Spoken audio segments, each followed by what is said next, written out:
The feeling is the secret, the forest speaks. Echo Rainmaker hadn't slept properly in months. As the last environmental scientist studying the dying Whispering Grove, a unique forest ecosystem that had sustained her tribe for generations, she carried the weight of its impending loss like a stone in her chest.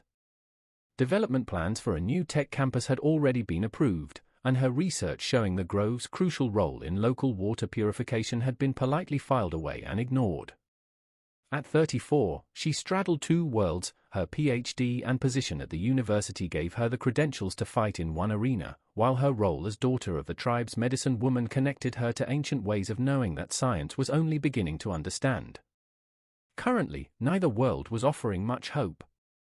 It was on the night of the winter solstice that she first noticed Starlight Brew. The coffee shop sat at the edge of the grove, though she could have sworn that corner had been empty yesterday. Through the windows, she saw light that seemed to pulse in rhythm with the bioluminescent fungi she'd been studying. The bell that chimed when she entered sounded like wind through leaves. Behind the counter stood a barista with purple hair that moved like Aurora Borealis, carefully arranging coffee beans into what looked like a mycorrhizal network pattern. "Welcome, Echo," the barista smiled. Her name tag read Sage. "The trees told me you were coming."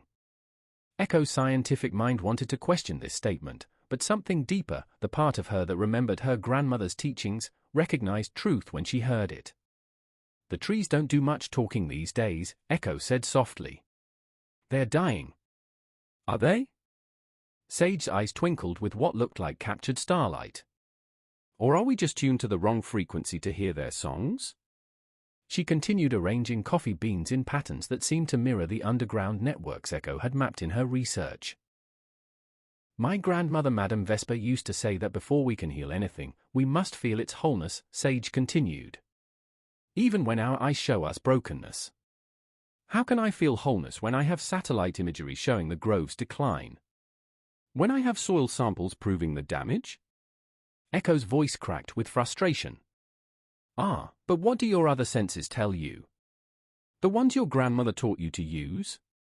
Sage began brewing something that smelled like petrichor and possibility. Science measures what is, but feeling shapes what can be. She placed a cup before Echo that seemed to contain an entire ecosystem in liquid form. The surface rippled with patterns that matched the growth rings of ancient trees. "What is this?" "We call it the forest's memory. Drink it while you feel what you know to be true, not what your instruments measure, but what your heart remembers about the grove's true nature." That night, instead of reviewing her disappointing data, Echo